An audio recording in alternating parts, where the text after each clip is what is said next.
You know what is ironic? This episode is called The End of the Journey, and yet it is not the end of the Sword Art Online franchise. It is not even the end of this arc. We are only on episode 5, with 2 more episodes still to go, followed by even more arcs and more movies piled on top. With a title like that, you would expect something final, meaningful, or at least honest. Instead, it is pure exaggeration and empty drama. Nothing ends, nothing changes, and the story just keeps dragging itself forward like it always does. The title promises closure, but the reality is just more of the same, stretched out for as long as possible. It is misleading, overdramatic, and perfectly representative of how the series loves to pretend something matters while refusing to actually commit to it. I have had enough of this garbage show. I never want to think about it ever again, but I cannot stop here. Stopping now would mean letting the show win, letting it get the better of me, and I refuse to do that. Quitting would feel like admitting defeat to something that does not deserve even a fraction of that respect. So I have to keep going. I have to keep ripping Sword Art Online apart piece by piece, pointing out every lazy decision, every broken idea,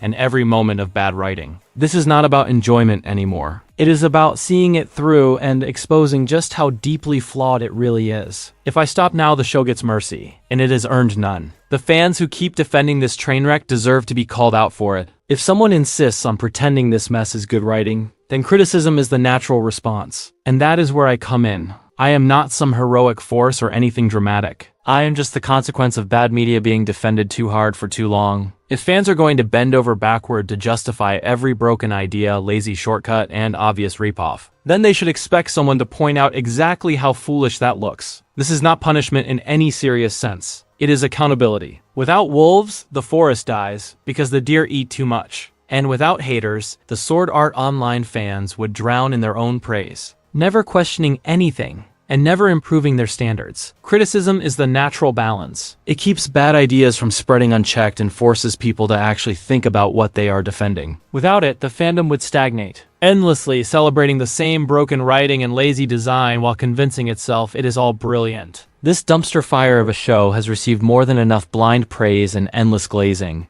For years, it has been propped up by excuses, nostalgia, and fans who refuse to admit how broken it really is. Every flaw gets waved away, every bad decision gets defended, and every criticism gets shouted down. Now it is time for someone to do the right thing. Not by being cruel or dramatic, but by being honest. By pointing out the bad writing, the lazy design, and the recycled ideas that keep getting a free pass. If the show will not hold itself to a higher standard, then someone else has to. The more the fans defend it, the more I have to bash it. Every excuse, every stretch of logic, every attempt to spin bad writing into brilliance just adds fuel to the fire. Blind defense does not protect the show. It exposes how fragile it is. The harder people fight to shield it from scrutiny, the more obvious its flaws become. If fans keep doubling down, then so will I, not out of spite, but because bad ideas deserve to be challenged, not worshipped. The fans need to grow up and see the world as it really is. Sword Art Online is not some untouchable masterpiece, no matter how much they want to believe it. It is a show full of lazy writing, broken game design, recycled ideas, and glaring inconsistencies. Pretending it is flawless does not automatically make it so, it just keeps people trapped in a bubble of denial. Fans need to recognize the flaws, stop treating it like sacred ground, and understand that enjoying a story does not mean ignoring everything that is objectively terrible about it. It is taking every ounce of my willpower to endure this garbage, but I have to do it. Every moment of watching, every sloppy plot twist, every ridiculous design choice tests my patience to the limit. It is a dirty job, but as Mike Rowe said, someone has to do it. If no one points out how bad this is, if no one calls out the laziness and the broken systems, then who will? It falls to me to wade through the mess, to analyze, critique, and expose just how flawed this show really is. Someone has to stare into the dumpster fire so the rest of the world can see it for what it truly is. Brace yourselves, because we are about to watch another masterclass in how not to tell a story. If you thought the last episode was a dumpster fire, congratulations, you clearly have no idea what is coming. Grab your popcorn or maybe a helmet, because this show is about to hit you with more plot holes than a Swiss cheese factory. So buckle up, it is going to be a bumpy ride, and I am here to tear it apart every step of the way. The episode opens with Asuna trying to send Yuki a private message in the game. Of course, the message does not go through because Yuki is not logged in. However, The truly baffling part is that the show decided to wait until after Asuna types out a whole message and press send, before informing her that the recipient is offline. This is not just lazy writing. It is actively frustrating. In every real online game, the system tells you right off the bat that the other player is offline before you waste precious time composing a message. You cannot even message them to begin with. But Alfheim Online apparently wants to punish its characters, and by extension its viewers, by making them play a game designed for maximum annoyance. It is almost impressive in its inefficiency. Asuna spends time typing, hitting send, and only then does the game gently break the news. Yuki is not here. Bravo. Why would you streamline communication when you can make your characters look stupid and impatient instead? It is a small detail, yes, but it is the kind of careless oversight that keeps adding up. The show prides itself on being a high-stakes, emotionally charged virtual adventure, yet it cannot even get the basic mechanics of online messaging right. That is the level of immersion we are working with. Non-existent. And is there really no way to leave messages for your friends if they are offline in this immersive full-dive virtual reality game? I can understand if that would not work for random players, since it could lead to spam or solicitation, but for friends it feels like the game should let you do it. Instead, the show waits until Asuna types a full message and presses send before telling her Yuki is offline and did not receive it. That is not just lazy writing, it is actively frustrating and completely ignores how real online games handle communication. It is small details like this that make the world feel half-baked and amateurish. The setting of this scene is so bland and boring. I am pretty sure it is the exact same tavern from the previous episodes. The animators could not be bothered to create a new location, so they just recycled assets and called it a day. It makes the world feel smaller, lazier, and completely uninspired. Instead of giving the audience something visually interesting or fresh, we get the same tired backdrop while the show pretends anything exciting is happening. Another member of the Sleeping Knights comes to talk to Asuna. They have not been able to contact Yuki either and claim they do not know what has happened to her. Apparently, they think that Yuki does not want to see Asuna again, and suddenly Asuna loses her mind. Seriously? She literally just met Yuki a few days ago and has known her for barely any time. Why is she acting like she just lost a best friend she has spent a lifetime with? The reaction is completely overblown, and the show is desperately trying to force emotion that it has not earned. The other character tells Asuna to forget she ever met the Sleeping Knights. Asuna gets all sad about it, but really get over it. Why is she acting like these people actually matter when she just met them? The show clearly wants us to feel sorry for Asuna, but we first encountered these characters like 2 or 3 episodes ago, and I cannot even remember their names. That is how forgettable and meaningless they are. And these characters will not matter at all once this arc is over. They are basically background props, yet the show insists we treat their every word and action like the fate of the world hangs in the balance. As if the 2 or 3 episodes we spent vaguely glancing at them were enough to justify heartbreak, tears, and life-altering lessons. It is almost impressive how hard the show tries to manufacture emotional weight where there is none. Viewers are supposed to feel devastated, but the truth is we will forget these characters existed 2 seconds after the credits roll. It is the narrative equivalent of throwing a farewell party for someone you barely know, while demanding everyone sob uncontrollably. The whole thing is laughable, absurd, and a little insulting to anyone who has ever cared about a story actually earning its emotions. The other character logs out as well, and of course Asuna is completely heartbroken.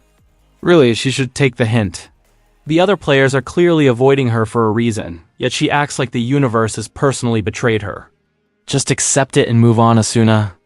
The sheer level of desperation on display is almost impressive, like watching someone flail in slow motion, while insisting it is a heroic struggle. It is hilarious, unintentionally so, and perfectly highlights how the show tries to make ordinary virtual interactions feel like life or death drama. Sometimes it is better to just let sleeping dogs lie and move on with your life. The fact that the other players are going out of their way to avoid Asuna shows that they do not want her around. Instead of taking the hint, Asuna keeps insisting on being part of their story, and the show treats her persistence like drama. It is hilarious and desperate at the same time if anyone over the age of 3 can see what is happening. It is obvious that she should just move on, but the writers keep dragging it out for manufactured emotional tension. In the real world, Asuna is about to go to school. She is wearing a brown jacket, and yet in a close-up shot, her jacket magically disappears. Poof, gone like it never existed. Just another animation mistake to add to the long list. Continuity? Consistency? Who needs those when you can just redraw whatever is convenient for the scene? It is the kind of sloppy detail that makes you question if anyone was actually paying attention while this was being animated. The parents of Asuna are eating breakfast, and once again, the food in this show looks absolutely terrible. It does not look appetizing at all. It looks like slop someone scooped out of a cafeteria tray. Somehow, Sword Art Online manages to make even the simplest bowl of cereal or toast look unappealing. Realism and detail in food? Forget it.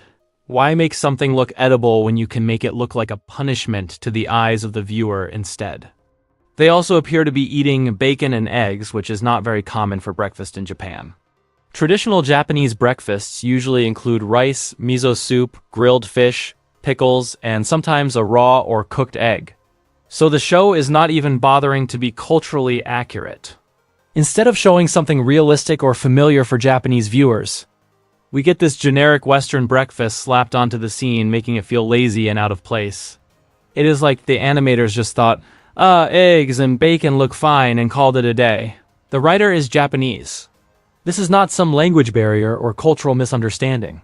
How does the author not even know his own food? We're talking about something as basic as what people eat for breakfast in their own country, and he somehow gets it wrong. It is embarrassing, lazy, and makes you wonder if anyone on the creative team actually cared about these small details, or if they just figured no one would notice. Asuna arrives at school and meets her friends. And what does this have to do with Sword Art Online? Absolutely nothing. It is funny how a show called Sword Art Online spends more time in the real world, watching Asuna do completely irrelevant schoolgirl stuff, than in the actual game where the story is supposedly happening. The disconnect is absurd. We are supposed to care about her mundane interactions, yet we barely get any meaningful time in the game world that gave the series its name. It is like buying a ticket to a roller coaster and spending most of the ride in the gift shop. And why are all the characters wearing the exact same jacket? Did the character designer and animators just decide that effort was optional and that individuality is overrated? It is almost impressive in its laziness. Every character is visually interchangeable, like they all raided the same thrift store. Yet the show expects us to treat them as distinct, memorable people. The result is a cast that looks identical, feels identical, and leaves zero lasting impression. Hardly the kind of detail you want in a supposedly emotional arc. Also, this is the beginning of January, and yet there is no snow, and the characters are only wearing jackets. It should be cold. There should be snow piling up on the ground, their breaths should be visible in the air, and everyone should at least be wearing scarves and gloves. But the show completely forgets all of that. Instead, it treats winter like a mild autumn day, which just makes the setting feel lazy and unconvincing. Realistic seasonal details? Apparently optional. And why do the characters even need to go to a physical school? In a universe that is all about virtual reality and online games, it would be so much simpler and more convenient to have online classes. Instead, the show keeps dragging them into real-world school scenes that add nothing to the story. It is filler dressed up as world building, and it slows down the pacing while giving us nothing of actual interest. The writers seem to forget that the core of Sword Art Online is supposed to be about virtual worlds, not high school drama nobody asked for. Also, this scene takes place 3 days after Asuna and the Sleeping Knights beat the Floor 27 boss. That fight happened on January 8th. So the date here is January 11th. January 11th, 2026 is a Sunday. Sundays do not have school in Japan. Regular schools are closed. This is not some hidden rule or rare case. It is basic and obvious. So why are these kids in school? Because the writers did not care. They could not be bothered to check a calendar or learn how school works in Japan. The fact that they missed something this simple says a lot. If they cannot get a basic day of the week right, there is no reason to trust anything else in this garbage show. It feels lazy, rushed, and dumb. Like no one involved stopped to think for even 5 seconds. The writer is Japanese. This is not some mistake caused by cultural misunderstanding or not knowing how school works in Japan. This is deliberate or lazy. If a person living in the country cannot even get the most basic details right, Like what day school is supposed to happen, it proves how little care they put into their own work. It is embarrassing. It is sloppy. It is the kind of thing that makes the entire show feel like a cheap, thoughtless mess. Asuna meets Kureto on the roof of the school. He somehow found out where Yuki is, and how did he do this exactly? The show never bothers to explain. He just takes a wild guess, and of course, he is magically correct. This is peak Kureto logic, the omnipotent, all-knowing hero who can do literally anything without explanation. It makes him look less like a relatable character and more like a walking plot device designed to solve every problem instantly. The convenience is so blatant it borders on insulting. And why did Kureto and Asuna have to meet on the rooftop? That seems like a completely random place. Was a classroom not available or something? The show loves rooftop scenes for drama, but in reality it makes no sense. It is just another example of anime prioritizing mood over logic or plausibility. Instead of thinking through why characters would actually meet somewhere, the writers toss them on a roof for a dramatic angle, as if that automatically makes the scene important or emotional. Asuna goes to the hospital and meets a doctor. I'm not even going to bother remembering his actual name because he is a completely irrelevant side character. The doctor is surprised that Asuna managed to find them since they supposedly keep a low profile. This makes the guess of Kureto about the location of Yuki look even worse. Somehow he knows exactly where she is, while the actual people who work there are stunned that anyone found them. It is yet another example of the lazy writing of the show, trying to make Kureto look like an infallible, omnipotent hero while ignoring basic logic. It is also extremely convenient how Yuki happens to be so close to the other characters in real life. In an online game with who knows how many players, the random person Asuna encountered just happens to live nearby in the real world. That is not just unlikely. That is completely unrealistic. The show expects the audience to accept this coincidence as if it is normal, and it undermines any sense of plausibility the story might have tried to build. Oh, and here we have yet another scene where the characters sit around and talk to each other while drinking something. The show constantly relies on these dull, lifeless moments to dump exposition. It is almost impressive how much time it wastes on people explaining things we either already know or could be shown in a way that does not feel like watching paint dry. These scenes do not advance the story. They do not build tension. They do not make the characters interesting. They just exist to remind the audience that the writers are too lazy to find a better way to convey information. The doctor explains what the Medicuboid is. Apparently, it is a codey name for the first medical full-dive machine in the world. The show presents it as revolutionary technology, backed by the government, capable of giving patients back senses they have lost. Of course, this is complete science fiction nonsense with no basis in reality. The writer just made something up and expected the audience to accept it without question. It is another example of the show relying on flashy ideas instead of coherent storytelling or believable world building. It is funny how Asuna says that it sounds more like a miracle than a machine to her. She is right. This so-called machine is completely unrealistic. It does not follow any rules of science or technology that exist in the real world. It is a convenient plot device designed to make the story feel dramatic and emotional. But it only ends up highlighting how far the show is willing to stretch reality for the sake of spectacle. The doctor explains that the Medicuboid cannot cure illnesses. Of course, this is just the writer being lazy. If he can invent a revolutionary machine that restores lost senses, then there is absolutely nothing stopping him from making that same machine capable of curing illnesses.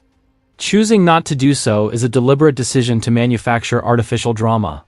The story wants us to feel tension and sadness, so it imposes limitations that exist only because the plot requires them, not because they make any sense. This is a science fiction show after all, and the technology in it does not exist in real life.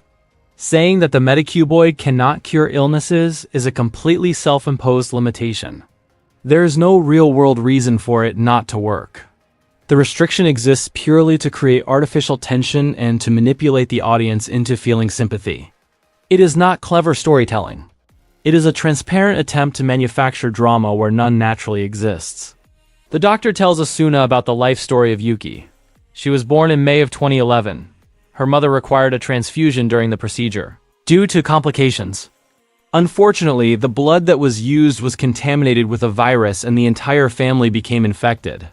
The virus is acquired immune deficiency syndrome, or AIDS for short. Seriously. This is the plot point that the writer decided to focus on?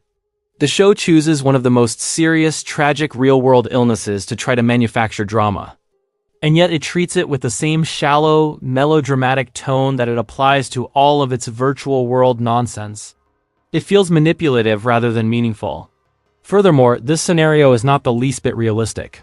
The story takes place in Japan, a country with extremely strict medical standards, including rigorous screening of donated blood for HIV and other pathogens.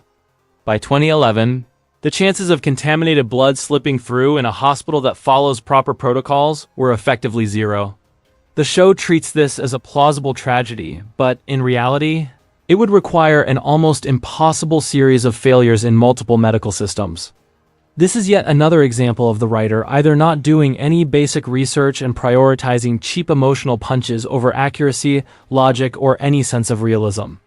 Even if the mother were somehow infected, HIV is not automatically transmitted to the entire family. Transmission requires very specific exposure routes. Simply living in the same household, sharing meals, or being in close proximity to someone who is infected does not spread the virus. The show glosses over these basic facts of biology and epidemiology in order to manufacture an instantly tragic backstory. It is a blatant case of drama taking precedence over realism, and it makes the story feel manipulative rather than compelling. The show implies that the infection of Yuki came from a single transfusion incident and somehow affected multiple family members. In reality, that is not how HIV transmission works. Each person would need an independent exposure to infected blood for infection to occur. One contaminated transfusion to a single individual does not magically spread the virus to everyone in the household. This is another example of the story ignoring basic medical science in order to manufacture instant tragedy. The writer wanted tears, so they waved plausibility goodbye and treated the audience as if they would simply accept it without question. HIV and AIDS exists in Japan, but it is rare and highly controllable with modern medical care. New cases are very low, and deaths from the disease are practically negligible thanks to effective treatment. Yet the show decides to center an emotionally pivotal story around it anyway. This is less a reflection of reality and more a blatant attempt to manufacture tragedy. The writers clearly prioritized cheap emotional manipulation over plausibility. So they picked a serious disease, ignored how unlikely such a scenario would be in Japan, and assumed the audience would go along with it. If the full dive technology in the show is capable of taking over the nervous system of a person and making it seem like they are diving into a virtual world, then how is it that nobody has come up with a cure for AIDS? The logic makes no sense. The story gives us a device that can manipulate the body and brain in unprecedented ways, but somehow cannot use it to actually heal a disease that is very well understood in real life. It is another example of the writer creating artificial limits just to manufacture drama instead of thinking through the consequences of their own technology. The doctor explains that Yuki has been in the hospital since she was in 4th grade, and that is when she was diagnosed with AIDS. Of course, the show presents this as a shocking, tragic revelation, but it is just another convenient plot point designed to manufacture sympathy. It glosses over the reality that the disease is manageable with modern treatment, and instead tries to turn a serious medical condition into melodrama for maximum emotional impact. It is revealed that Yuki was the first test subject for the Medicuboid, and she has lived in the machine ever since. She has been continuously full diving for 3 years. Asuna even mentions that this is a full year longer than they were trapped in Sword Art Online. That line is supposed to hit us emotionally, but it lands with absolutely no weight.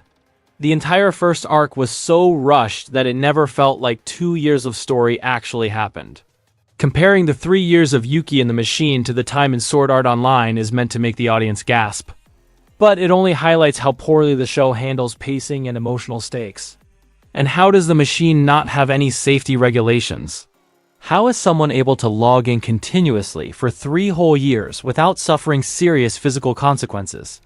The show does not even try to address this. It expects the audience to accept that Yuki has been full diving non-stop for years, as if the human body could handle such a thing without collapsing.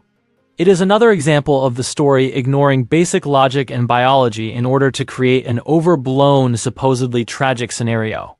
The writers clearly value emotional manipulation far more than plausibility. Also, why would other people refuse the Medicuboid? If they are terminally ill, they might as well try it and see if it works.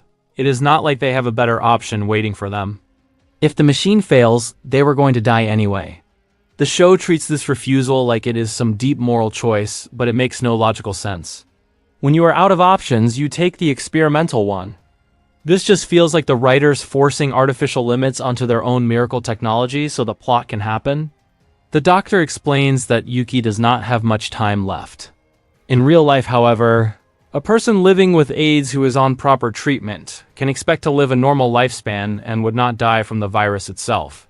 Modern medicine has turned HIV into a manageable condition, and deaths directly caused by it are rare in countries with access to treatment like Japan, where this story takes place. The show completely ignores this reality and instead imposes a ticking clock purely to manufacture emotional tension. It is classic Sword Art Online: take a real-world condition, twist it into a dramatic plot device, and hope viewers cry along without questioning it. The result is emotional stakes built on nonsense rather than actual story or character development. It is another instance of drama being forced onto the story at the expense of realism. The audience is meant to feel despair, but it is hard to take seriously when the life or death stakes are based on a condition that modern medicine can manage for decades. This is not a tragedy.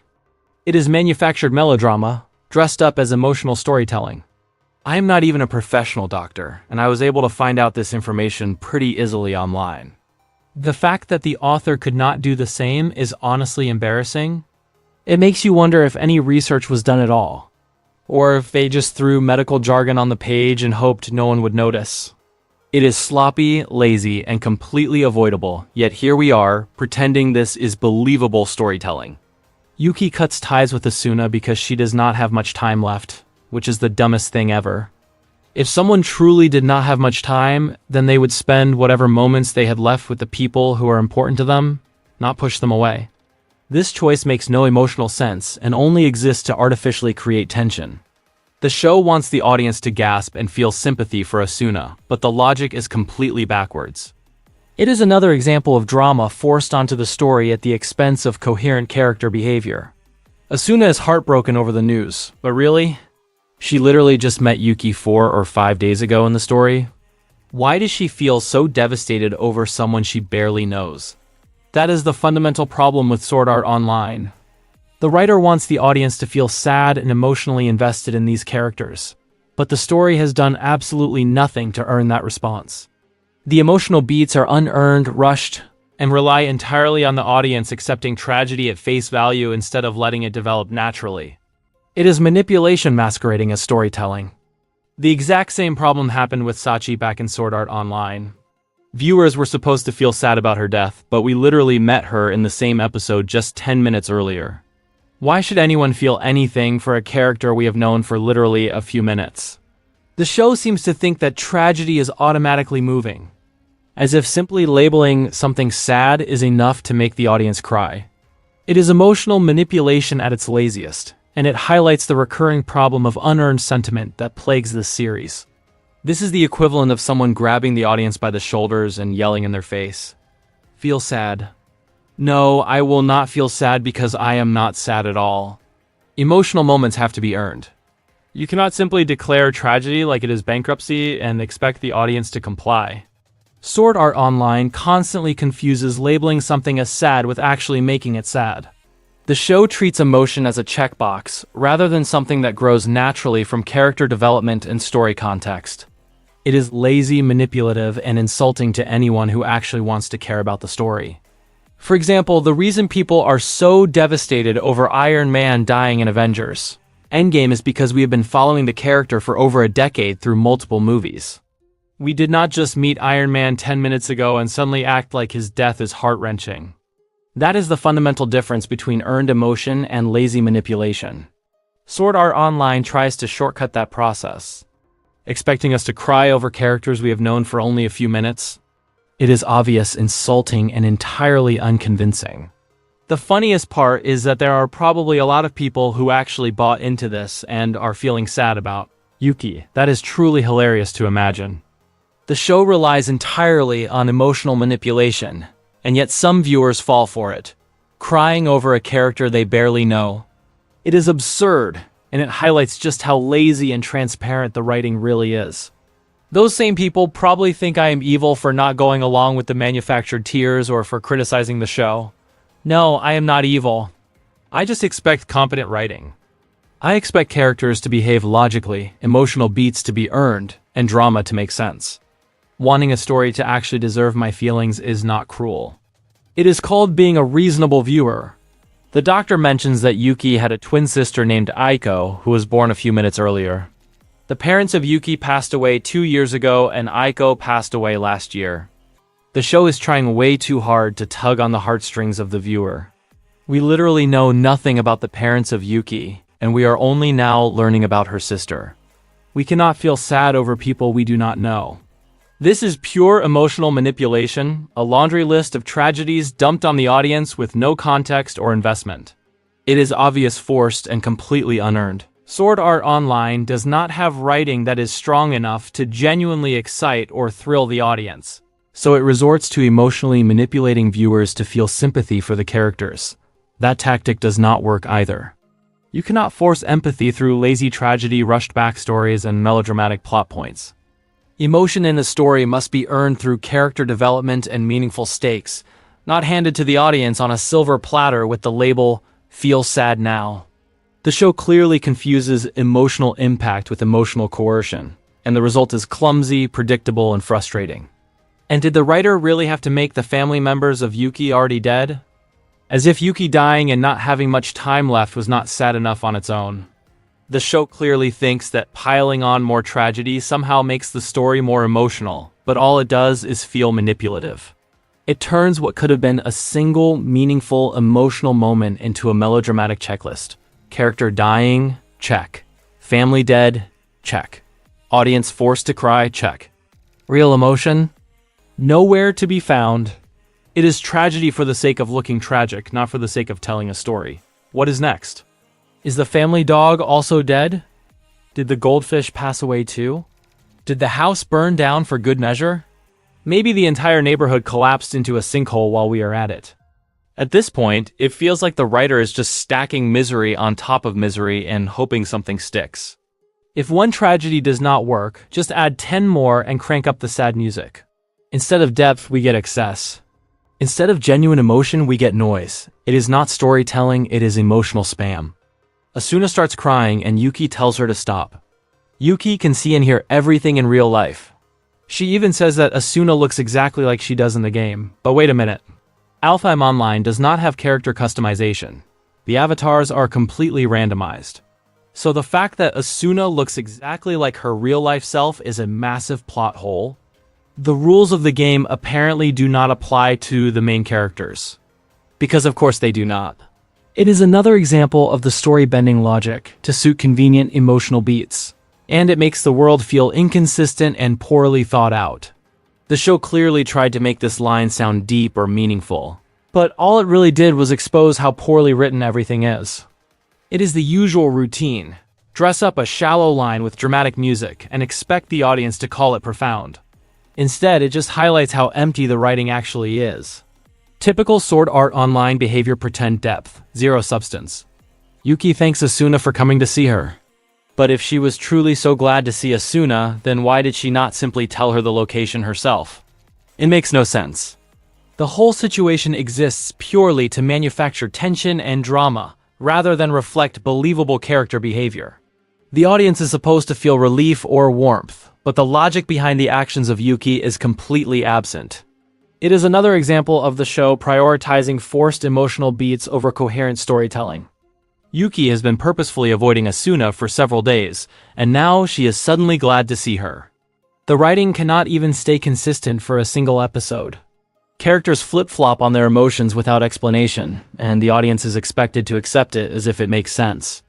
It is sloppy lazy. And yet another example of the show prioritizing forced emotional beats over coherent character development. Also, how did Yuki even know that Asuna was her real name in the first place? In the game, Asuna is just a username. Her real-life name could have been anything. Asuna never tells Yuki her actual name, and there is no scene where that information is exchanged. Yet somehow Yuki knows it anyway, even though they literally just met each other. Of course she does. The story just assumes that Asuna conveniently uses the exact same name in real life and in-game, because if she did not, the hospital staff would have had no reason to let her in. This is not clever writing, it is pure convenience. The plot only works because the writer bends reality to make everything line up perfectly for the main character. Logic be damned. Also, it is incredibly convenient that Yuki was using her real name as her in-game username too. Imagine if her in-game name was something completely different. Asuna walks up to the hospital front desk and says, "I am here to meet," or some other random online username. The staff would just stare at her like she had lost her mind. But of course that cannot happen, because the plot would immediately fall apart. So naturally, everyone just happens to use their real names online, because that is the only way the scene can function at all. It is not realistic, it is not clever, and it completely breaks immersion. The story only works because every character conveniently plays along with the exact assumptions the writer needs them to. In real life, most people do not use their real names as their usernames in online games. Why would they? Online games are full of strangers, trolls, and weirdos. Using your real name is just asking for privacy issues and unwanted attention. People use nicknames, jokes, random words, or complete nonsense for a reason. But Sword Art Online pretends that everyone happily slaps their legal government name on their profile like it is a school attendance sheet. It is not realistic at all. It only happens because the plot needs it to happen, not because it makes any sense. And even if the people wanted to use their real-life names as their in-game names, it would probably already be taken, especially if it is a common name. Online games have millions of players. The chances that your exact real name is still available are slim. But of course, Sword Art Online ignores this too. Every important character just happens to get their real name with no numbers. No symbols, no misspellings, no underscores or spaces, and no variations. Yet another small detail that shows how little thought went into making this world feel believable. That is the core problem with Sword Art Online. The entire story runs on pure convenience. Every event, every meeting, and every emotional moment only happens because the universe bends over backwards to make it happen. If even one small detail was off, a different username, a different city, a different hospital, a different decision, the whole story would collapse instantly. Nothing feels natural or earned. It is all carefully stacked coincidences pretending to be storytelling. It is painfully obvious the writer does not play online games. If he did, he would know that people do not usually use their real names as their usernames. They do not just happen to live in the same area. And they do not all magically run into each other in real life like this is a small town sitcom. Online games are global. You can be talking to someone on the other side of the planet and never know anything about their real life. But Sword Art Online treats online spaces like a local club where everyone lives 5 minutes away from each other and uses their legal name for convenience. That is not how any of this works, and it shows how out of touch the writing really is. In real life, you are more likely to win the lottery than to randomly run into another player you met in an online game.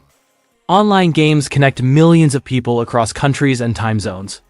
The odds that a random player just happens to live nearby, go to the same hospital, or exist within walking distance are absurd. But Sword Art Online treats this like it is normal, like online games are just neighborhood hangouts. It is not a coincidence anymore. It is pure fantasy stacked on top of lazy writing. The fans do not care at all.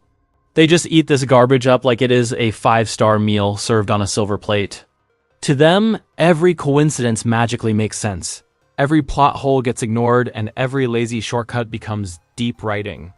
As long as the show tells them to feel something, they will nod along without question.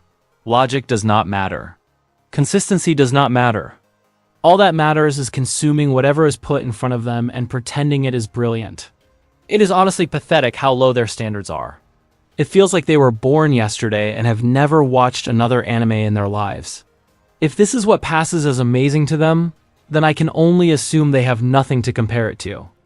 Once you have actually seen shows with solid writing, consistent rules, and real character work, this mess completely falls apart. But that would require having standards in the first place. The sad part is that when you point out these plot holes and the bad writing, the fans just bury their heads in the sand and pretend it does not exist.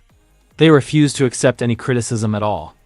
Instead of thinking about it, they brush it off, make excuses, or act like pointing out flaws is some kind of personal attack. Ignoring problems does not make them go away. It just proves they would rather protect their comfort than admit the show has serious issues. Asuna logs into Alfheim Online in the room next door. Apparently, there is a spare Amusphere lying around, ready to go. So, if players do not even need their own headset or account to log into the game, then why does the game even need to sell physical copies in the first place? The rules of the world make no sense, and the writers clearly do not care. Convenience is piled on top of convenience, all in service of moving the plot along. And it highlights just how lazy and inconsistent the storytelling really is. Asuna logs into the game and meets Yuki at the location where they first fought each other. And yet again, the show is recycling another location. Instead of introducing a new setting, it reuses a place we have already seen.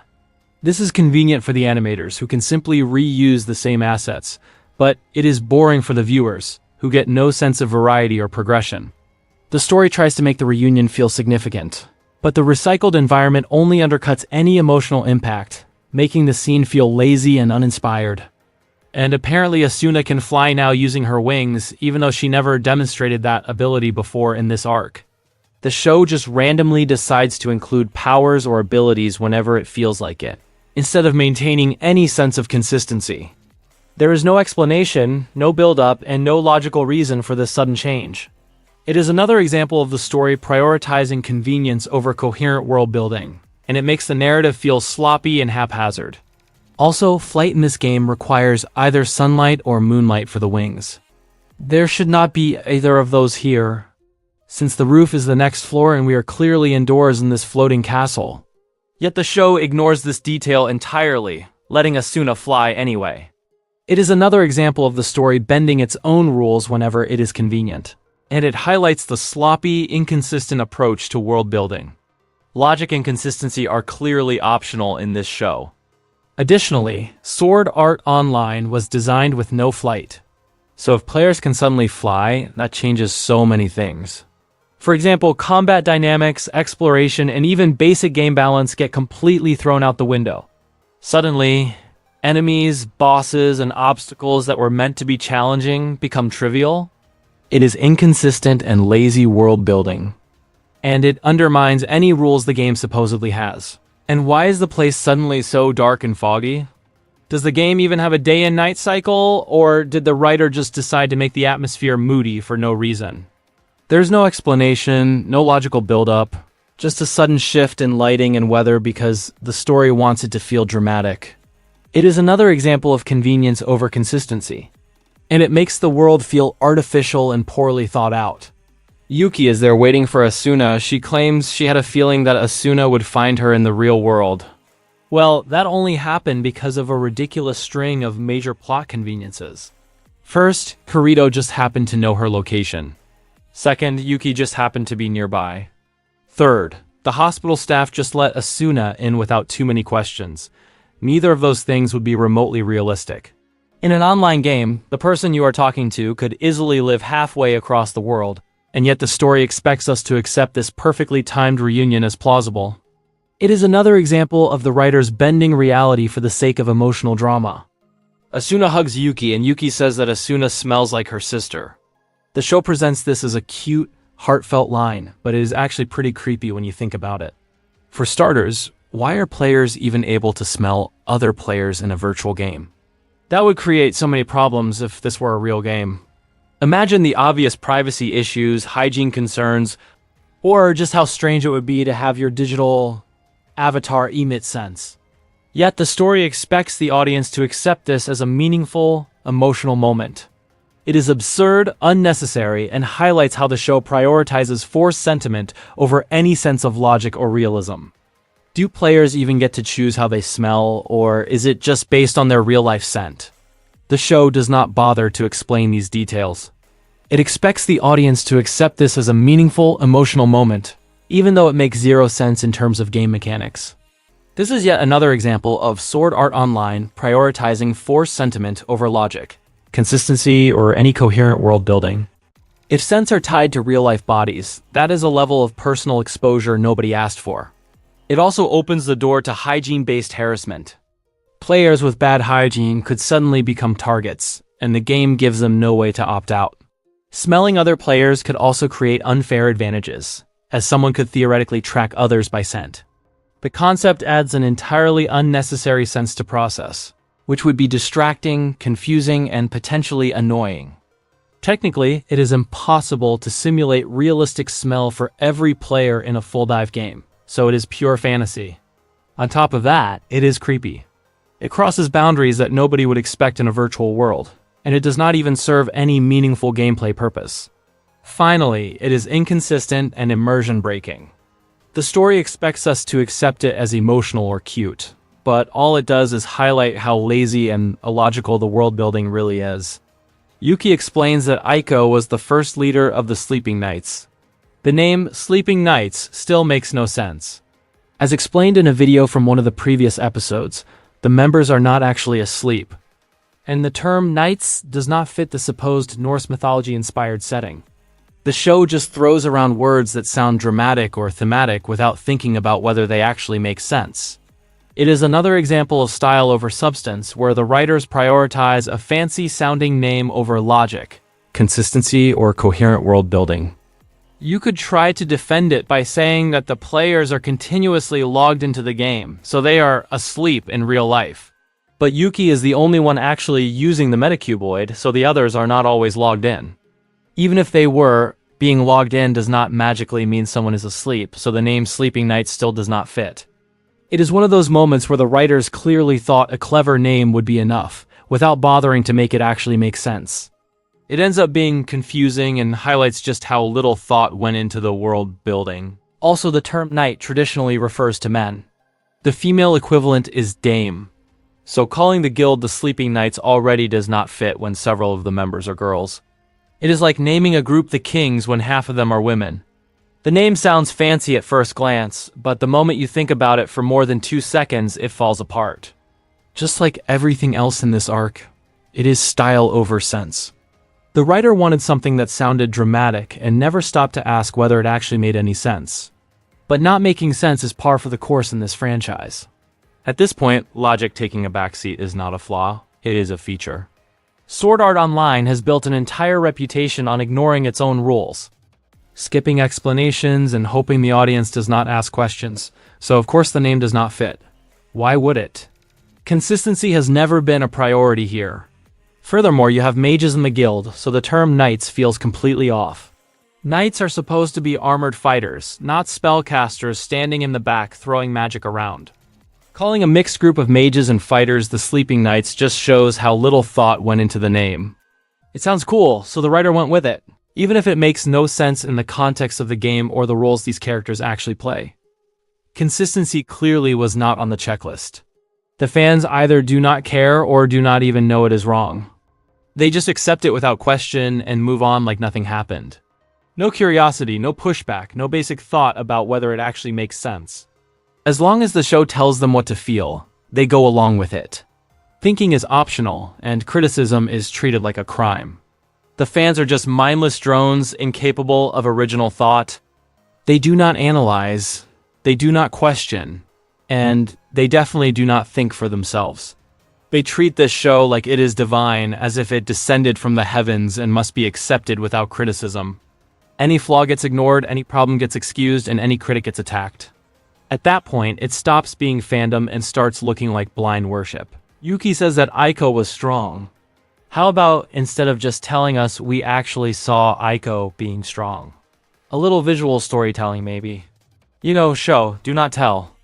But no, that would actually require effort, planning, and basic narrative craft. So it is much easier for the writer to have a character spout a line and expect the audience to accept it. It is lazy, unimaginative, and another example of the show prioritizing convenience over competent storytelling. Simply saying that she is strong does not mean anything. How strong is strong? We have absolutely nothing to go by. The show provides no examples, no context, no demonstration of her abilities. It just expects the audience to nod along and accept the statement as fact. This is lazy writing at its finest, an easy shortcut to try to build a legendary character without doing any actual work to earn it. We do not know anything about Aiko. The show is wasting time talking about her as if it matters. Nobody cares. She is just another name dropped to try to manufacture emotion, and the writers clearly think that mentioning a dead sister is enough to make the audience feel something. It is filler disguised as drama, and without any real backstory, personality, or presence, it is impossible to actually care about her. This is Sword Art Online at its laziest. Drama over cardboard characters. The Sleeping Knights members all met in a virtual hospice called Serene Garden. Why are there even virtual hospices?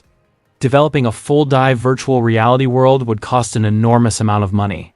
It would make absolutely no financial sense to restrict such a massive, expensive platform to only people in hospices. The show expects us to accept this as a believable setting, but it is completely illogical. Once again, convenience and emotional manipulation take priority over world building, plausibility, or any sense of realism. Am I seriously the only one watching this show and noticing all these plot holes and bad writing? Nobody else seems to be talking about any of this at all, so I guess everyone else is just buying into it. They are happily accepting the lazy writing, the emotional manipulation, and the inconsistent world building without question. It is almost impressive how the show manages to distract viewers with melodrama while completely ignoring logic, plausibility, and coherent storytelling. Yuki explains that the Sleeping Knights are disbanding because they promised each other that if they lost someone, they would end it.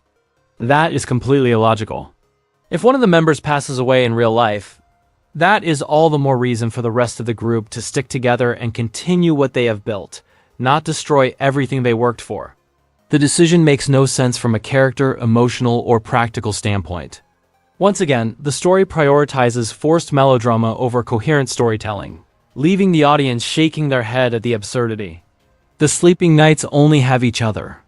To disband the guild just because one member passes away in real life makes no sense at all. If anything, losing a member should be a reason to stick together even more, to honor what they built and continue their mission.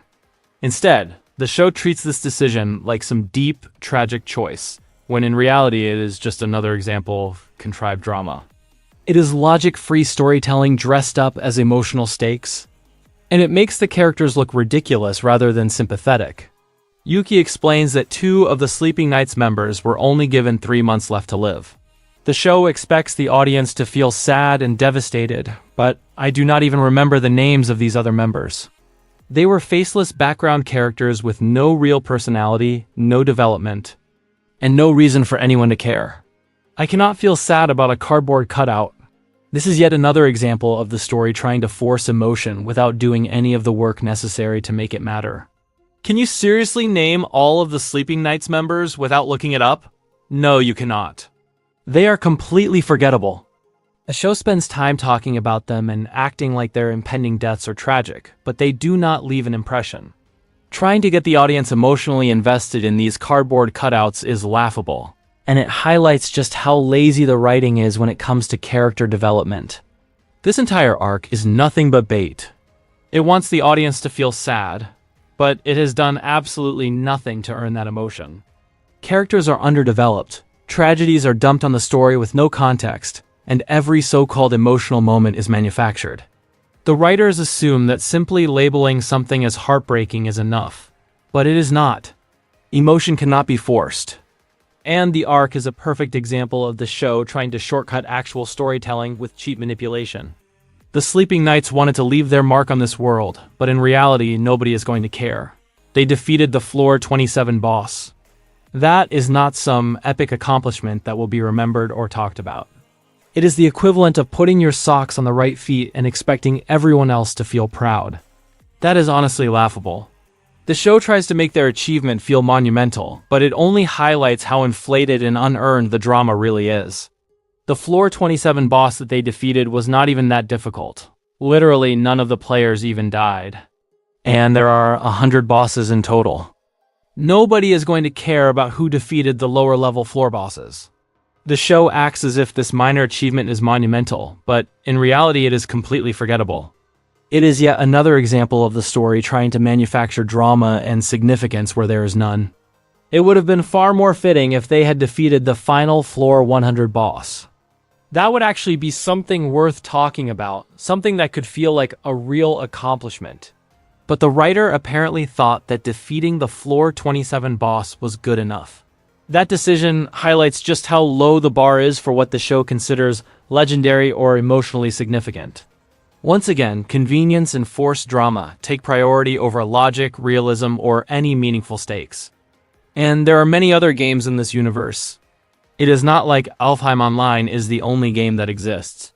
People who do not play the game could not care less about who defeated the Floor 27 boss. They would not even know what that means or why it should matter. The show acts like this is some monumental achievement, but in context, it is completely meaningless.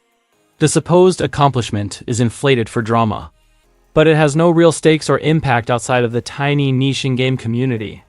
Yuki wants Asuna to forget about her and the Sleeping Knights since it is for the best. However, Asuna cannot do that, but why? It should not be that hard to forget people you literally just met a few days ago. I do not even remember most of the people I went to school with, and I spent years with them. This is forced, contrived, and yet another example of the show trying to manufacture emotional stakes that do not exist. The audience is supposed to feel heartbreak, but the story has given us no reason to care in the first place. Also, the show is just repeating the same plot points over and over. It feels like déjà vu. Yuki tries to get Asuna to leave, but Asuna cannot do it. That has been the back and forth for this entire episode. There's no progression, no development, just the same forced emotional tug-of-war recycled endlessly. It is exhausting to watch and highlights how little thought went into pacing or storytelling. The drama is repetitive, predictable, and completely unearned. If Asuna did not leave the first time, she is not suddenly going to leave now. The show attempting to make this seem dramatic is laughable. Anyone over the age of 3 knows exactly how this is going to play out. It is predictable, repetitive, and yet the story acts as if the audience is on the edge of their seats. This is another example of Sword Art Online confusing manufactured tension with actual drama, and it is painfully transparent. Asuna still wishes to join the Sleeping Knights, but why? She was just told that they are all terminally ill patients. Asuna is not one of them, so it makes absolutely no sense for her to want to join the guild. The show expects us to accept this decision as heartfelt or meaningful, but it is just another example of contrived drama. Character motivation is ignored in favor of forcing emotional beats that do not hold up under even the slightest scrutiny. Asuna does not have to join the guild to play with the other characters. She can already do that without any official membership. So why does the show insist on making her join the guild? It makes no sense. The writers are just inventing obstacles and rules for the sake of drama, even when there is no real reason for them to exist. Instead of letting the characters interact naturally, the show forces unnecessary structure to try and make the story feel important or consequential, and it just comes off as contrived. It is actually pretty rude for Asuna to keep insisting on joining the Sleeping Knights after learning who they really are. She is not terminally ill, so she does not share the same circumstances as the rest of the group. At that point, it stops feeling heartfelt and starts feeling intrusive, like she is forcing herself into something that was never meant for her in the first place. Yuki claims she has nothing else she wants to do, since she spent the last 3 years playing other virtual reality games, and she wants her last memory to be the adventure she goes on with Asuna. Is this for real? Yuki and Asuna literally met a few days ago. It makes no sense for them to be so attached to each other. The show treats their relationship as if they have known each other all their lives, when in reality they barely even know one another. Once again, the story relies on forced sentiment rather than earned character development, expecting the audience to feel a deep emotional connection that has no foundation. The show is pathetic. It is trying way too hard to be sad and emotional when it has done absolutely nothing to earn it. Showing the characters crying does not suddenly make the audience feel anything. Emotion cannot be manufactured with tears on screen or dramatic music. It has to come from the story, from the relationships, and from the experiences the characters actually share. Sword Art Online clearly does not understand this, relying instead on cheap, manipulative tactics to make viewers pretend they care.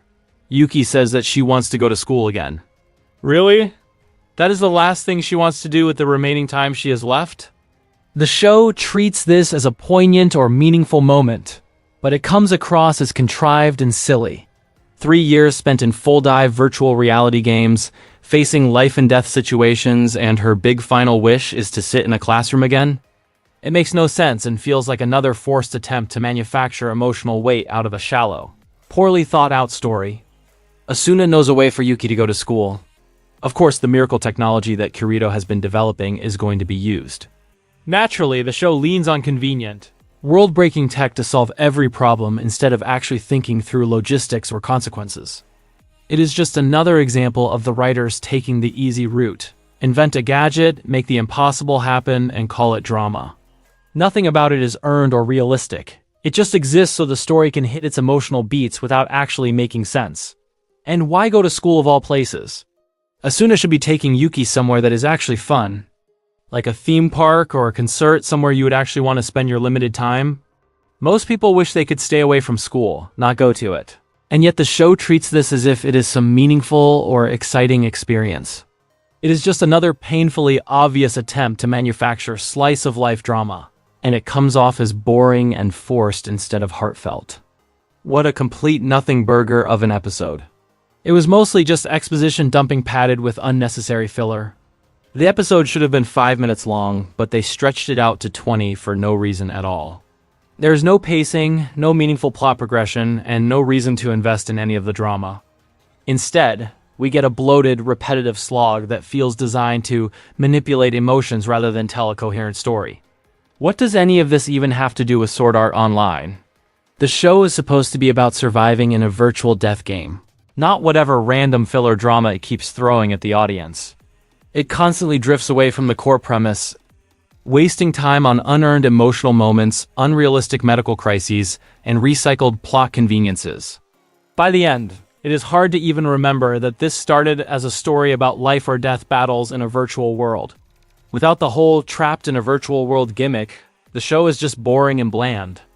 Even with that gimmick, the series was not particularly good, but at least it pretended to be doing something interesting. This arc, however, is just characters sitting around and talking. There is no tension, no stakes, and no real action, just endless exposition and recycled melodrama. It feels like the writers are padding runtime with filler instead of actually telling a story, and it makes the entire episode drag painfully slow. How do people actually feel sad about Yuki? Her entire purpose in the story is to die. She's not a fully realized character, she is a plot device with a countdown timer attached. Everything about her exists solely to trigger tears on command. From her illness to her backstory to the way every scene bends around her tragedy. The show does not develop her beyond that role, so when the emotional payoff arrives, it feels hollow. Feeling sad here is not the result of good writing, it is just the result of the show pointing at a character and saying, "This one is meant to make you cry." And why is the episode even called The End of the Journey when the journey is clearly not over yet? This title would make sense if it were the final episode of the series, but it is not. Instead, it feels like the writers just slapped on a dramatic name to make the episode sound important. As if a fancy title can somehow trick the audience into thinking something meaningful actually happened. Spoiler: it does not. The journey is far from over, and the title just comes off as misleading and pretentious. A title like The End of the Journey should give a sense of finality, like everything is wrapped up and the story has reached its conclusion. But it is far from over. Instead of feeling like a satisfying milestone, it just feels misleading, like the show is dangling a promise it cannot keep. You expect closure, but get more filler, more recycled drama, and more emotional moments that do not land.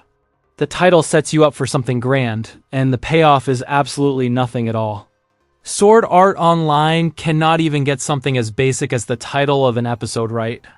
If it cannot handle that, it is no surprise that the writing is sloppy, the world building is inconsistent, and the characters are forgettable at best.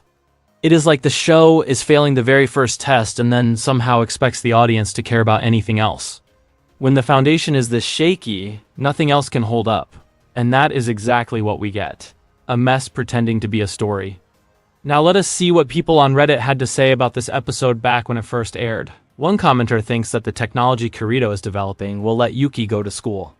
That is awfully convenient for the plot. Not only does it solve the make Yuki happy problem, it would also earn him a fortune if it were marketable, which conveniently solves the other problem of proving himself worthy to marry Asuna. It is a blatant example of the story bending logic and character motivation to serve its own manufactured drama rather than telling a believable story. This commenter thinks that Sleeping Nights is a clever guild name since all the members are full diving continuously, 24 hours a day. Hard disagree. Sleeping Nights is still a dumb name. It makes the group sound weak, passive, and utterly unremarkable. If the writers were trying to make them sound epic or legendary, they failed spectacularly. The name does not convey strength, adventure, or heroism. It just highlights how little thought went into crafting anything memorable about these characters. One commenter says the episode needs more shots of Sign-On to offset the sudden emotional moments. That is completely inappropriate. It perfectly shows the toxic fanservice culture surrounding this show, where serious drama gets undercut. It also makes it clear how absurd it is to try to create emotional impact while viewers are being distracted by unrelated fanservice. The combination is awkward, inappropriate, and makes the supposed emotional moments feel even more hollow. This commenter is mad that all the light novel readers kept telling people to prepare for what was coming. They feel it spoils the surprise and that it would be better if nobody knew. Other commenters said it was obvious what was going to happen anyway. This perfectly shows the duality of the audience. Some people think they are getting spoiled, while others think the plot is so predictable that a spoiler is meaningless. Either way, it highlights how little tension the show actually builds. This commenter points out that blood should be tested before giving it to a person, which I already talked about in the video. It is absurd how Sword Art Online ignores basic medical protocols just to create drama. Contaminated blood causing multiple infections is not only unrealistic, it makes the story feel careless and poorly researched. The show is trying to manufacture tragedy instead of relying on believable circumstances. They also just realized that virtual reality games would be great for people who are physically weak in real life, since it allows them to experience things they cannot in the real world. That is true, but the show does not really expand on this aspect. It just treats games as a convenient plot device, rather than exploring the emotional or personal impact of virtual reality on people with real-life limitations. The idea has potential, but the story barely scratches the surface and moves on to forced drama instead. This commenter says that Sword Art Online goes from silly and stupid in one episode to being well-written and emotional in the next. Disagree. It continues to be silly and stupid all the way through. At no point does it actually become well-written or emotionally compelling. Thinking otherwise is pure fantasy. The show relies on forced drama, lazy writing, and recycled plot points rather than crafting anything genuinely moving or coherent. Other commenters think the previous arcs were terrible on purpose, so that people would lower their guards for this arc. That is an absurd excuse. Bad writing is bad writing. It does not suddenly become brilliant just because the audience gets caught off guard. Claiming intentionality for every flaw is just a way to pretend the story makes sense when it clearly does not. And that would be a terrible strategy for a show. It would be the equivalent of saying that the first 100 hours of this game are garbage, but after that, it gets fun. Nobody would bother to suffer through the first 100 hours. It is too little, too late. A story cannot rely on the audience tolerating bad writing in the hope that it magically improves later. That is not clever. It is just lazy and insulting to anyone watching. This commenter says that the author wrote this arc as a response to people who were criticizing the fairy dance arc. If that is true, it is laughable. The supposed goal was to silence the critics and prove them wrong, but all the author did was write another terrible arc. Nothing improved, and the same lazy writing, forced drama, and plot holes are everywhere. It proves that the writer did not learn anything from past mistakes, and is more interested in trying to manipulate emotions than actually telling a coherent story. This commenter says that they left out a part from the light novel about the backstory of Yuki. At first, her symptoms were minimal, but then other kids at her school found out and spread the information. The parents of the other kids made Yuki leave the school, and the doctor thinks that the rejection from the students and parents is what caused her condition to worsen. You know what? That would have actually made her backstory better. No cap. Too bad they did not include it in the anime. It shows exactly what the priorities were. The show had time to add random filler scenes to pad the runtime, but important character details that could have added depth and meaning were left out. Although it would not really make sense, because most people should already know that AIDS is not spreadable through casual contact. Including that part might have added some drama. But it also risks making the story even more unrealistic or misleading. The show already takes liberties with medical facts, so it is clear that accuracy was never a priority. This commenter questions how Kirito found out where Yuki was. Which is the same question I asked as well. The show never explains it. He just somehow knows, and the story expects the audience to accept it as if Kirito is some omnipotent god. It is another example of sloppy writing and major plot convenience disguised as cleverness. They are also confused as to how Kirito knew that Yuki was permanently plugged into the machine through a duel, which I am baffled by as well. Kirito seems to know everything about everyone, and the show expects the audience to just accept it. It is another ridiculous plot convenience that makes him feel less like a character and more like an all-knowing, all-powerful plot device. These commenters are wondering why there is no cure for AIDS by 2025. Well, sorry to disappoint.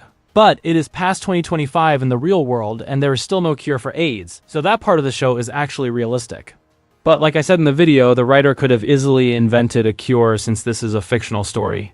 Furthermore, the story actually takes place at the start of 2026, not 2025, so the timeline does not even match up with what the commenters are complaining about. This commenter mentions that it makes sense why the opening song is called Courage and how the name of Yuki means courage. Too bad the show did not earn this courage. The story constantly tries to tell the audience that the characters are brave and heroic, but it never actually shows them doing anything that feels earned. Everything is manufactured drama, and the so-called courage feels like a label slapped onto characters rather than something the audience can genuinely admire. This commenter wonders why Yuki did not upload her consciousness to the internet like the creator of Sword Art Online did. They are right. If the creator of Sword Art Online could do it, then other characters should be able to as well. But the show conveniently forgets this. It is another example of selective logic and plot convenience, where rules only exist when the story wants them to, and are ignored whenever it suits the drama. This commenter thinks they are overdoing the tragedy. Agree with them 100%. They said the situation seems forced, which it definitely is. It is almost funny to watch people grasping at straws trying to defend it, as if manufactured tears and unearned drama somehow count as good storytelling. The show clearly thinks that simply saying something is tragic makes the audience feel it, but it does not work that way. The sad part is that they got 3 down votes. The Sword Art Online fans are pathetic. They downvote anyone who does not worship this dumpster fire. This commenter was not even being overly negative like me, just stating an opinion, and they still got punished by fanboy gatekeeping. It perfectly shows how toxic and blindly loyal some parts of the fandom can be. If the Sword Art Online fans did not like this comment, then they are certainly not going to like my videos ripping this show apart. But that is exactly why I have to make them. The fans need a reality check. Blindly defending lazy writing, recycled drama, and unearned emotion does not make the show good. It just makes the fandom delusional. This commenter still does not understand why the arc is called Mother's Rosario, and I agree with them. So far, that term has never been mentioned or used in this show. It is just a title slapped on for drama points, with no actual relevance to the story or characters. Another example of style over substance. Sword Art Online has never been good at naming things. For example, why was the second arc called Fairy Dance? The title sounds whimsical and dramatic, but it does not actually connect to the story in any meaningful way. It is just another case of style over substance, where a fancy name is meant to distract from lazy writing and recycled plot points. This commenter wonders if all the characters live in the same city, which I already talked about in the video. It was incredibly convenient how everyone is close by. If this were real, they would probably live halfway across the world, and the story could not happen. The show keeps bending reality to suit the plot instead of thinking through logistics, which is just another sign of lazy writing. The same thing happened in the Ready Player One movie. Even though the Oasis is a global game with billions of players, all of the main characters somehow live close enough to meet up in real life with zero issues. It is the classic convenient proximity trope. The story needs them to interact, so geography magically bends to the plot. Realistically, these players could be scattered across the entire planet, but that would make the story harder to tell, so the writers just handwave it. It is convenient, lazy, and a little ridiculous, but apparently that counts as acceptable storytelling in virtual worlds. Some commenters did not expect Sword Art Online to make them feel something and break their heart. Really? They actually thought this was sad and emotional? That is hilarious. The show tries so hard to manufacture tears and drama, but it has done nothing to earn them. Feeling heartbroken here is like being asked to cry because a cardboard cutout waved at you. Sword Art Online did make me feel something, but it is not sadness. The emotion I get from this show is pure anger and frustration at how awful the writing is. Every plot hole, every forced emotional scene, every lazy shortcut just piles on, leaving me more irritated than anything else.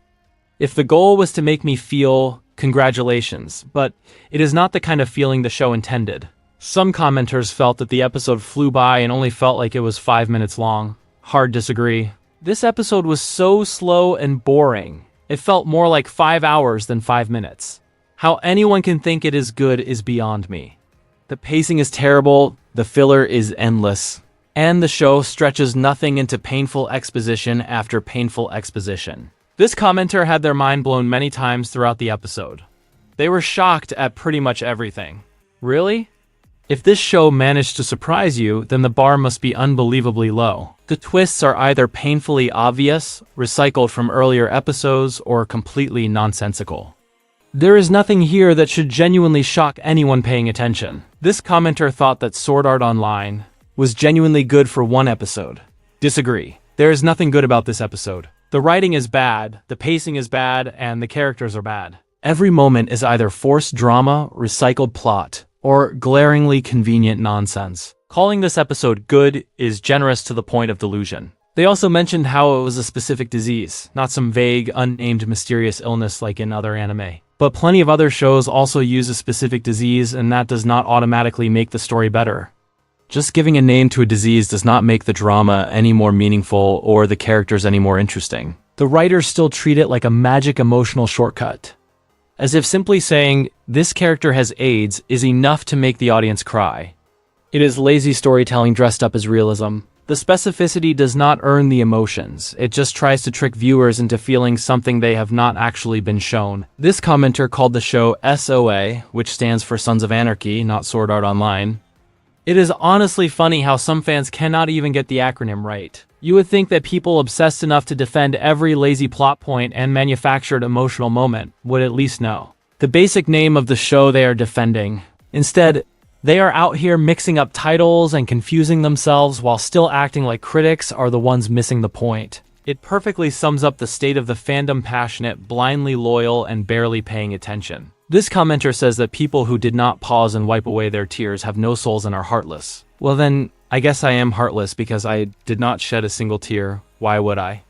The writing is bad. Feeling sad about characters you have known for literally 4 or 5 days is not a sign of a deep soul.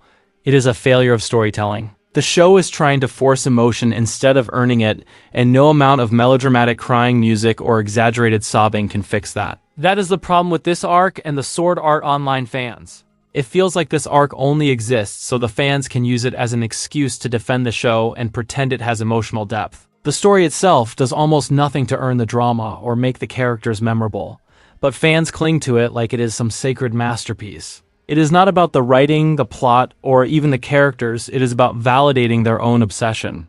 The arc becomes less a story and more a prop for fan worship. And sure, I am fine with having no soul.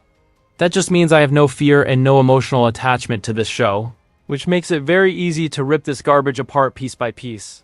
Someone with a so-called soul would be too busy defending it and making excuses. I would rather be honest than pretend this arc is deep just to feel something. This commenter feels the sadness was forced. It was not enough that Yuki was dying. The show also had to make sure her other family members were already dead. Agree with them 100%. The writers are trying way too hard to pull at the heartstrings, instead of letting the story or characters earn any emotion naturally. It is manufactured tragedy piled on top of manufactured tragedy, and it ends up feeling ridiculous instead of heartbreaking. This commenter says they cannot be the only one who finds it absurd how Asuna becomes so attached to this guild in the space of 1 or 2 episodes. Do not worry, buddy, you are not the only one who feels this way. I feel exactly the same, as I explained in the video. Asuna literally just met these people, and the show acts like they are lifelong friends. It is the classic Sword Art Online problem of trying to force emotional investment without giving the audience a single reason to care. 1 minute she is meeting them, the next minute she is crying and treating them like family, and we are supposed to feel something. It does not work. This commenter is not really buying the feels, since there was barely anything to be invested in. It is refreshing to see that not everyone is a mindless fanboy who eats this show up without thinking. I agree with this commenter, there is literally nothing here to feel sad about. The show keeps trying to shove tragedy and emotion in our faces. But when the characters are barely developed and the story makes no logical sense, no amount of crying music or dramatic lighting is going to make it hit. It is all style, zero substance. Another commenter pointed out that the show did the same thing with the daughter of Kirito and Asuna, and somehow it worked on a lot of people. So, I guess people just have low standards. It is amazing how viewers can forgive lazy writing, forced drama, and unearned emotion as long as a baby or a sick character is involved. The show keeps relying on cheap tricks instead of actually telling a good story, and apparently that is enough to get applause from the fandom. Some commenters thought that Yuki was the long-lost sister of Asuna, just because they both have Yuki in their names. As I mentioned in the video on a previous episode, that is exactly why naming this new character Yuki was a terrible idea. It creates unnecessary confusion and makes viewers pause every time the name comes up, wondering if there is some secret family connection when there is none. It is sloppy writing masquerading as a meaningful choice, and it does nothing but distract from the story. Other commenters also did not get the feels, since there is not enough for them to get attached to. They are not alone, I feel the same way. The show keeps trying to force emotional reactions out of the audience. But when the characters are barely developed and the story makes no sense, there is nothing to actually care about. Crying music and dramatic close-ups cannot manufacture genuine attachment, no matter how hard the writers try. Once again, my analysis of the episode is many times longer than the episode itself. The fact that I can go on and on about it proves just how poorly written it is. It takes a long time to explain all the bad writing, the plot holes, the nonsensical dialogue, and the recycled drama. An episode that is barely 20 minutes long should not provide enough material for a roast that is over an hour long. But here we are. That alone is evidence that the show is sloppy, lazy, and full of moments that make you wonder if anyone actually planned the story at all. It is baffling how anyone thinks this show is good. It is not remotely good. The writing is lazy, the plot makes no sense. The characters are forgettable, and the so-called emotional moments are completely unearned. Fans can try to convince themselves it is touching or exciting, but when you actually look at what is on screen, it falls apart at every turn.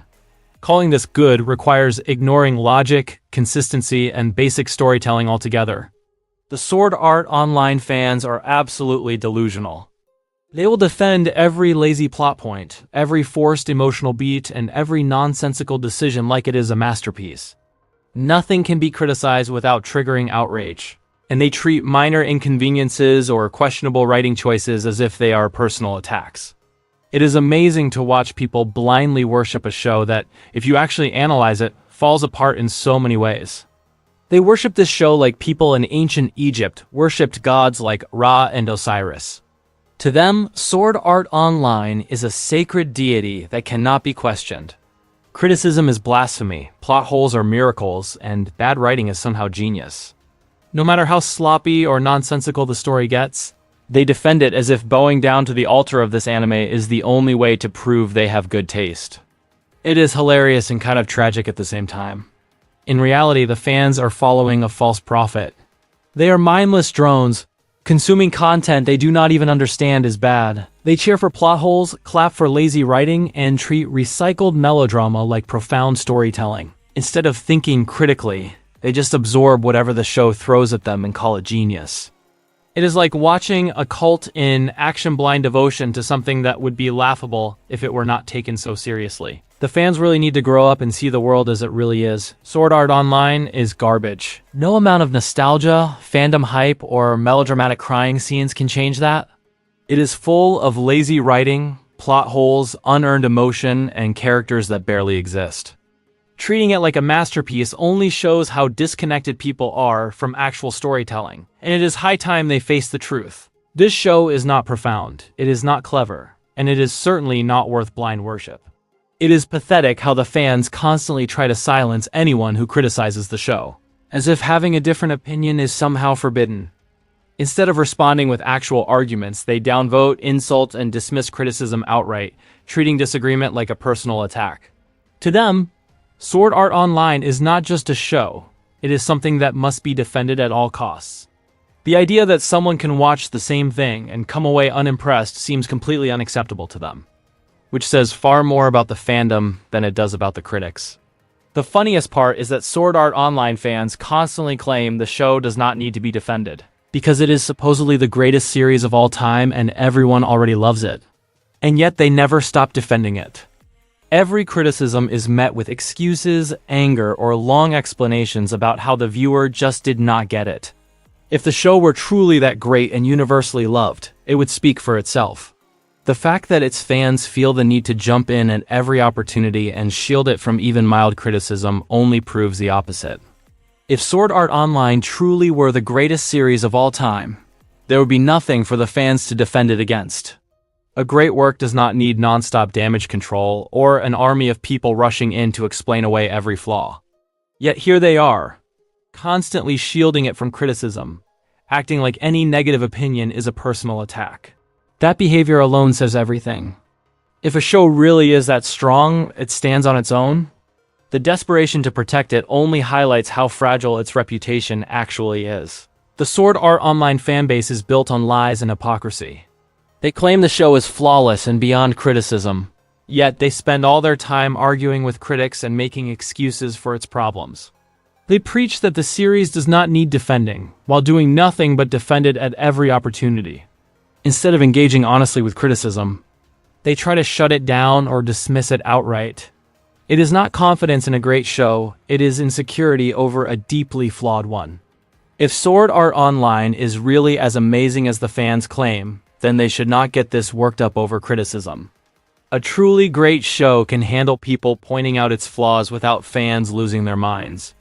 The fact that every tiny complaint sparks outrage and defensive rants only shows how fragile their confidence in this series really is. If it were truly incredible, then criticism would barely make a dent. The Sword Art Online fans love to tell everyone else to ignore the hate, but they clearly cannot do that themselves. Their entire personality is wrapped up in this show, so criticism feels like a personal attack to them. They obsess over it, dwell on it, and let it bother them far more than they would ever admit. The idea that people exist who dislike this show clearly gets under their skin, and it shows every time they rush in to defend it instead of actually ignoring it. In fact, I would not be surprised if a lot of Sword Art Online fans are watching these videos right now. Which is funny because what are you doing here if you are supposed to be ignoring the hate? This is not ignoring anything. This is actively seeking it out. You clicked the video, you stayed, and you are probably getting mad as you listen. That is the exact opposite of ignoring criticism. And it proves my point perfectly.